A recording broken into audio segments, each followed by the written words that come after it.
Good morning. What is it? Wednesday. Happy Wednesday, everybody. So today I am going to talk about the language of the soul. Language of the soul. And this comes from a movie that I was watching yesterday, and it was I think it's called Eat, Pray, Love. I think Eat, Pray, Love? I don't know. Maybe it's Eat, Pray, Love. I don't know. It with Julia Roberts, and it kind of started off with her praying at some point, and it was the way that she was praying. And what is this? What is going on here? Hold on a second. I don't know what's happening. Like, okay, my iPod isn't hooked up, so I don't know what's going on. Sorry about that. So, hold on a second. We're having some technical difficulties. Let's go ahead and vent. I apologize. My window is my windshield is a mess, so I'm sorry. So she was praying, but when she was praying, she was crying, because she was really begging and pleading for whatever she was praying for in the movie. And it just reminded me of the language of the soul, meaning the language that the Creator understands. The Creator understands the language of the soul. That's that we are pre-programmed. It is embedded within our being to be able to communicate with the Creator right off the bat. Right off the bat. We don't have to learn what we call language, meaning we don't have to learn English or Sweden or German or any other language that we have created with our mouths. Any language that we have created with our mouth cannot be used in prayer. Now we can use it, and the thing is, the words that we use with our mouths and the language that we use in our mind is what creates the feeling within our being. It's because we are so used to using this alternate language. We don't use the language of the soul, meaning we use it. It happens every day. I mean, it happens all the time, but we don't use it in that respect. Usually what happens is the language of the soul is a communication that is a byproduct. We see it as a byproduct of the words that we speak. So instead of someone feeling within their being that they are special and wonderful and perfect and capable and able, we wait until someone says, you are beautiful, you are something, you are amazing. And then we have the response, the feeling response, the emotion response. That is the language of the soul. So we really don't speak with our soul first. We kind of understand the language of the soul after the fact. But because we use the verbal communication first, because we use that first, that's what we depend on. And that's what we know language to be. But like I said, we use the language of the soul all the time. For instance, someone can, excuse me, someone can say something to you, and you know automatically if it's authentic or not. But the only way you would know that is if you are connected to your, and when I say connected, I need to rephrase this, because the soul is not separate from you. You are the soul. So if you are not in tune, I should say, with who you are, with what you are, with your being, then you won't be able to tell if someone is telling the truth or not when they're using verbal language.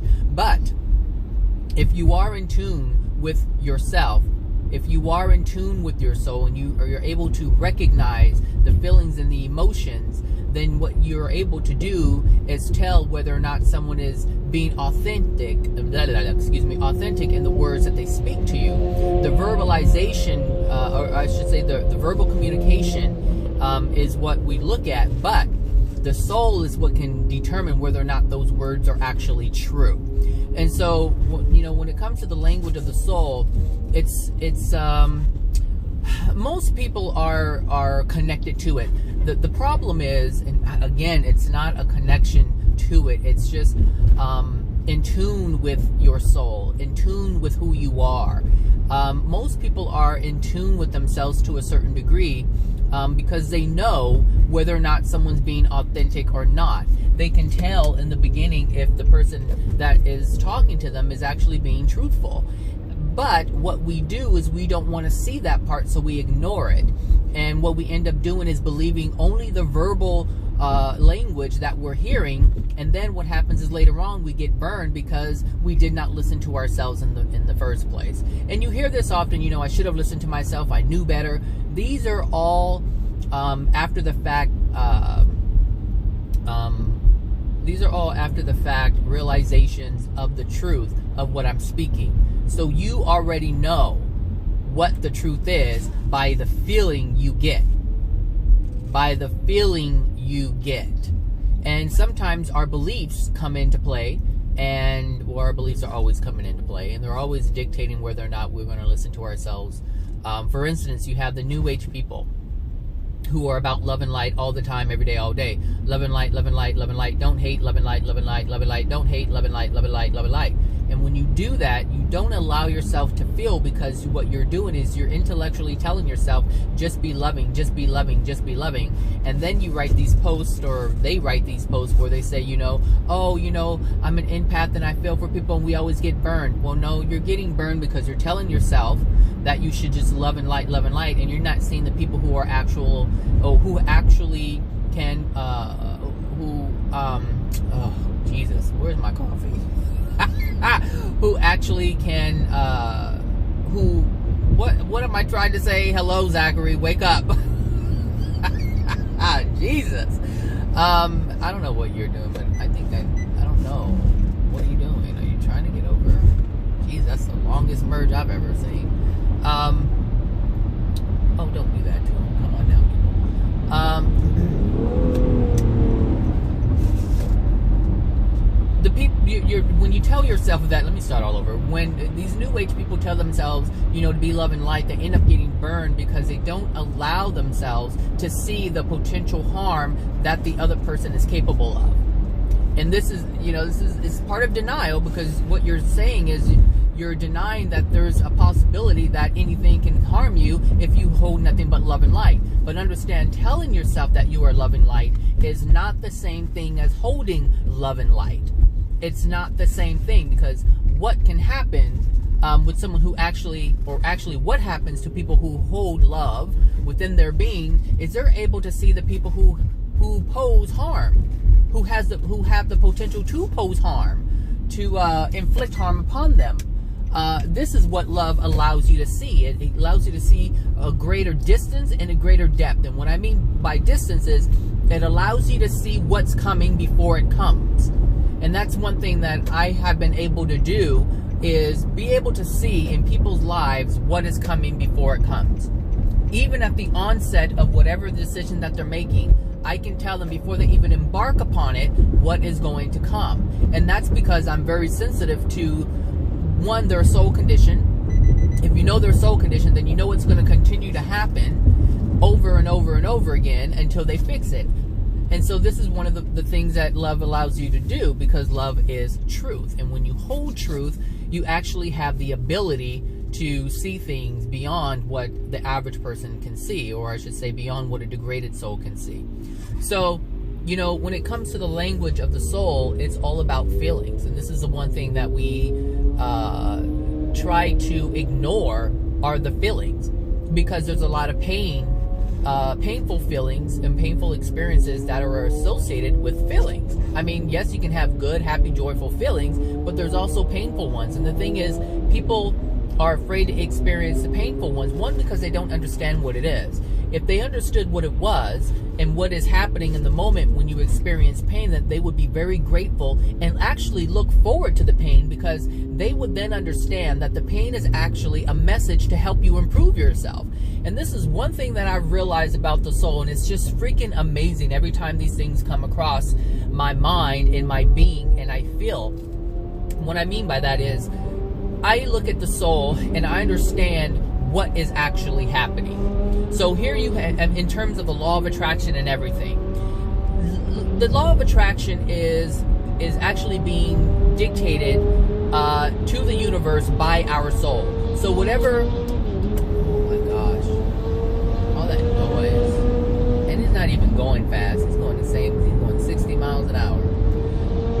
Just go. Just gun it. Floor it. Get out of here. Just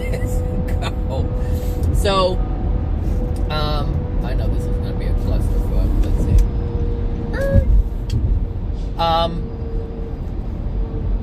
Yeah, what was I saying?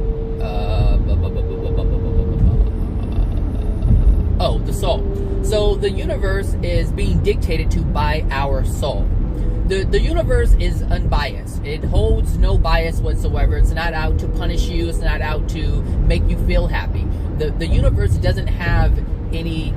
I'm the way I'm seeing it, the way I understand it to be, the way that if I look at it from God's perspective, I don't see how the universe could be biased, because God is not biased. So the creator isn't biased, so therefore the structure of the universe isn't biased. So therefore, everything that happens to us is being given to us by the universe, but it's being dictated by our soul.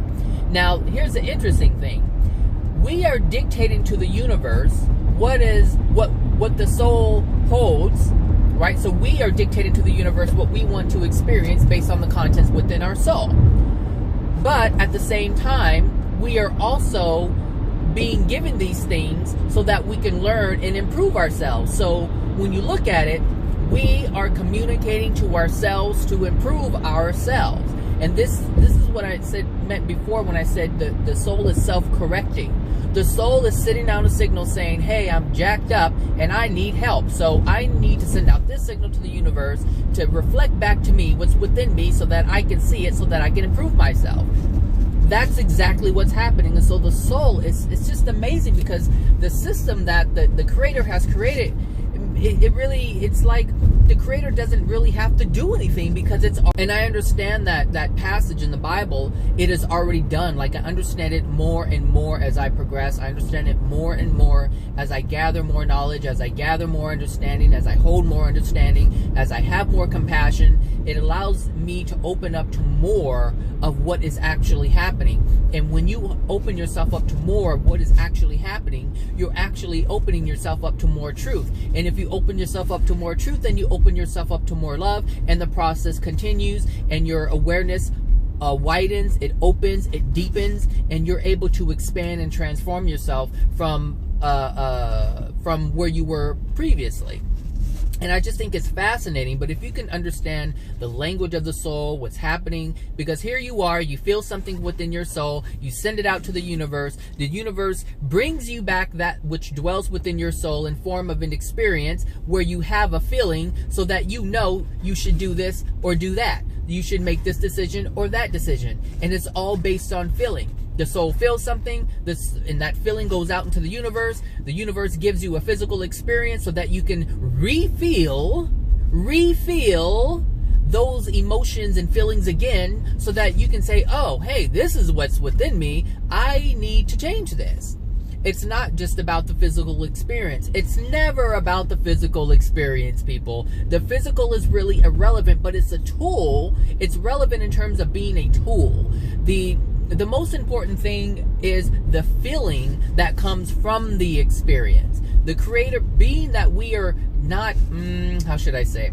Being that we are not as sensitive to our own being, since we, like, for instance, in this moment, if you're listening to this video, you have the ability to feel things, but there's a lot that you can't feel. There's a lot that you feel that you don't even know are there.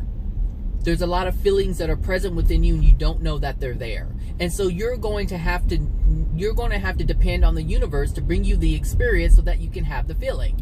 Because with every experience comes a feeling. And this is so interesting, because I was thinking about this in terms of work.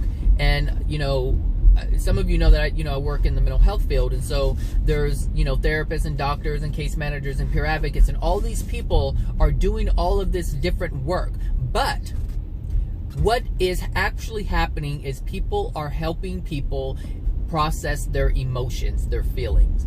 Well, that's what should be happening. That's what social work is. But what's happening, or I should say that's not happening, what is actually happening, people are focusing on the physical. And it's never going to be the physical things that change the person. It's never going to be that. It's the physical things that are the catalyst for the emotions and feelings to be changed, to be released, or to be realized. All of these... Oh, should I get off here? I think I'm going to get off here. One, because I'm early, and two, because I want breakfast. But I notice this is like people are so disconnected from themselves, and this is the most important thing. The reason why people cannot help others is because they're disconnected from themselves. The reason why people cannot connect to other people on an emotional level is because they're disconnected from themselves on an emotional level. And the thing is, like, it's hard. I shouldn't say hard, but it is quite difficult to help people do their job in this particular field when you really can't talk about love, you can't talk about unloving things, you can't really talk about emotions and feelings. They talk about behaviors. Everything is behaviors, and the reason why it's behavior driven is because those things are measurable. You can measure a behavior because those are actions. Those are actions, and this is why you know, mental health is failing so greatly. You don't see more improvements, you see more people coming into the system. And the reason why they're coming into the system more is because they haven't figured out exactly what the issue is. They're looking at behavior modification. You know, if someone is isolating, we want to try to get them to isolate less. So we're going to decrease isolation. So we're going to improve socialization. So from 0 times a week to 2 times a week. So go out and force yourself to go out in public in order to force yourself to go out in public so you're more comfortable in a public setting. That's what the goal is. But it has nothing to do with the emotions that's keeping them, or I should say that's keeping them in this state of isolation. And this is what I'm saying, like everything is about the physical, because we live in a physical world, and so people do not understand. And this is why it's so important to understand the language of the soul. The language of the soul are feelings, are emotions. And if you can get to this place and help someone understand this, then they have a fighting chance. Then they have, and actually they don't even need to fight because they'll actually release it. But it's a figure of speech, you know, we use that, you know, give them a fighting chance. But really, it's not fighting. It's the complete opposite. It's the fighting that keeps them in the state that they're in. And that is, you know, that's just, it's really sad, but that's just the nature of it. You know, but, you know, we can't talk to clients about this, but the position that I'm in, I'm able to talk to those who help the clients. So if they have a better understanding, that's why I like my position, because I'm not bound and restricted by any rules and regulations. I can talk freely to the staff and help them see something from a perspective that they're not able to see, and that they're not going to get with any training. You're not going to get this in any Department of Mental Health training. It doesn't matter where you go, they're not going to talk about these things. And so you know, the times that I do talk to them about, and I haven't talked about it in terms of language of the soul, but I do talk to them about emotions. You know, I talk to them about feelings and say the reason why your client is responding is because of this that happened, and now this client is feeling this. And they're like, oh, okay, I get it. And then when I explain it to them from that perspective, now they have a different approach. Now they know how to approach the situation, how to approach the client to where, you know, you can, because, you know, psychology is nothing but mind manipulation. That's all psychology is. So once you have an understanding and you want to get a client to move to a better place, you have to know, like I said in the previous video, you have to know what to do. What tool should you use what tool should you pull out of the toolbox and bring to the job? Like I said, if you have a leaky pipe, you're not going to bring a screwdriver. But, however, if something is leaking and you have, oh, now I forgot the thing that I was going to use. Shoot, what is that stupid thing? So like on a car, you have a hose, but there's a clamp, that's what I'm looking for. The clamp some clamps have a screw on it, and so in order to tighten it, what you do is you bring the screwdriver. So it depends on what the job is. It depends on what the job is. If you need a screwdriver, you bring a screwdriver. If you need an Allen wrench, you bring an Allen wrench. That's it. If you need a crowbar, you bring a crowbar. This is all I'm saying is, if you know what the issue is, then you know what tool to bring. And if you're not sure, at least you now have the option and the opportunity to ask the question, what should you bring? And once you ask what should you bring, you ask, how do I apply it? Because someone says, hey, you need to bring this. Okay, well, how do I use that? How do I apply this tool to this situation so I get the best outcome? But when we're dealing with physical things, and this, and what I'm saying is in relation to physical things. But when we're dealing with the soul, it's something completely different. We need to speak the language. We have to understand the language. And meaning we have to understand what the language is. That is what's really important. Oh, so this place opens at 7 o'clock, Burger Palace. I come get my breakfast here. I used to go to the other place, but I used to come here like when I first moved here. So I'll just come here. Anyway, that's all I'm going to say on that. I hope that makes sense. I know it makes sense. So it's just, are you willing to attempt to understand what's going on? Like, what am I saying? Or do you really want to know? That's one thing that I've noticed, is that some people just don't want to know. They don't want to know. They don't want to understand. And it's a lot of work. I can tell you, if you're in a dark place, it's a lot of work. I get it. Like, I know the feeling of helpless and hopelessness. I've experienced that in my life, especially when I was younger. But so I know how it feels to not I know how it feels to not have a sense, almost like there's no light at the end of the tunnel. I know what that feels like. But I can tell you, because I am where I am now, that doesn't have to be. And you have the power to change that. I had the power to change that. When I realized it, I used my power to change that. And I'm so glad I did. And the thing is, it wasn't that someone else convinced me to change. It was that I didn't know how to change. I didn't have the tools. I didn't know what tools to bring. I didn't know myself. I didn't understand the soul. And that's what I mean by I didn't know myself, is I didn't understand the soul. I didn't understand my soul. I didn't understand what it was and how it functioned. But once I learned that, once I learned what I am, once I learned that I'm a soul, once I learned how the soul operates, I was able to understand what I am and how I operate. And that allowed me the power and the tools to improve myself, to change, to become something other than what I was, to bring forward different experiences than the experiences that I was experiencing when I was younger. And so I say that to say this: if you are feeling like it's hard work, it may seem like hard work, but the only way it gets easier is if you are willing to be open to something you do not know. And you're going to have to be open to something that you do not know, because it's that which you do not know that you actually need to change and transform. So you have to be open to accepting something that you don't currently have. You have to be open to accepting the tools that you are going to need in order to improve yourself. You cannot change with what you currently hold right now if you are suffering, because the reason why you're suffering is because you're using everything that you have in your toolbox, and what you have isn't adequate. It's not enough, which is why you must learn more, which is why you must be open to more, and you can't have judgment towards others, and it's difficult to find out what's true and what's not. But I can tell you this: listen to everything around you, because everything around you is what you're going to need to determine what's false and what isn't. Are there a lot of falsehoods out there? Absolutely. Should you know about them? Absolutely. How do you know what not to fall for? How do you know what path not to take?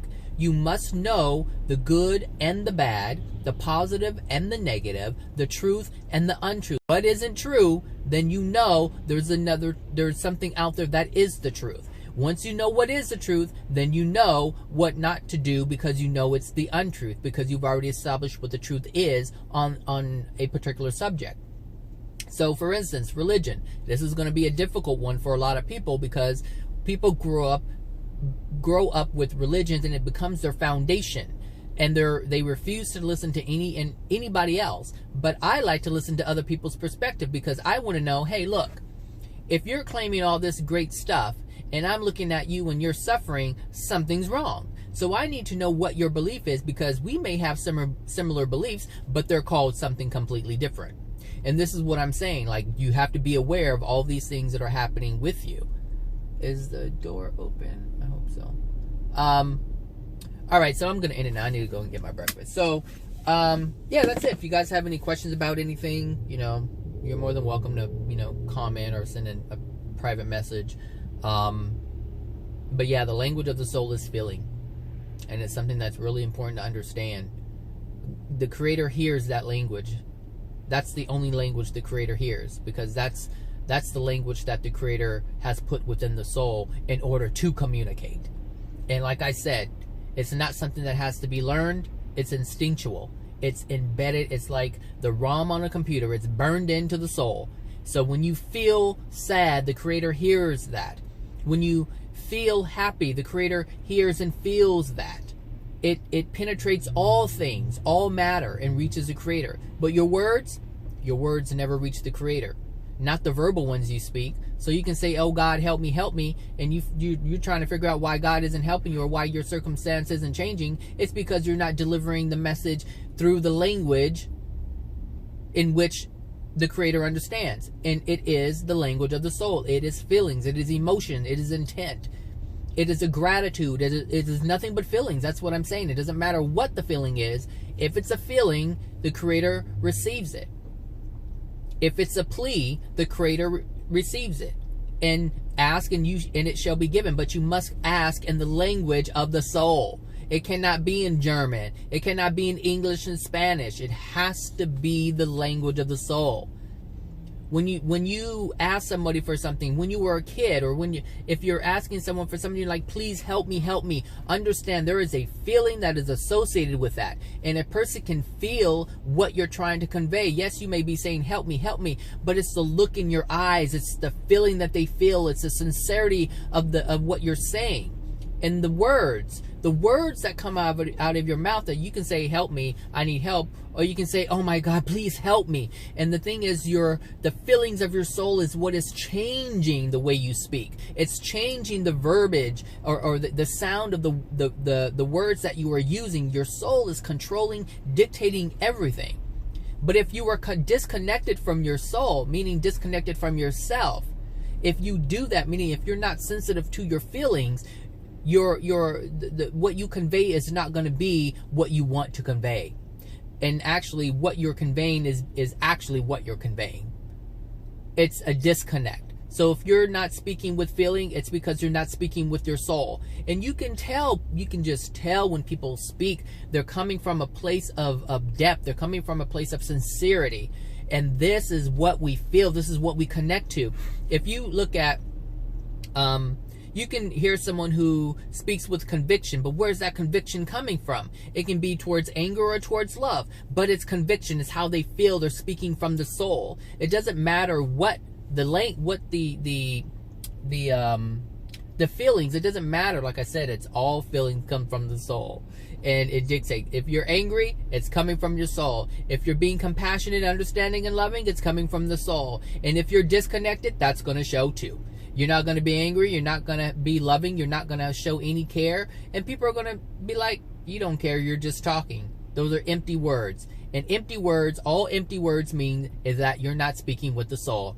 It's just the human language that you've learned to communicate verbally, but it has no meaning. It has no depth. It has no feeling. It has no soul attached to it. And that's it. All right, everybody. Have a great one. And I will talk to you guys later. All right. Bye now.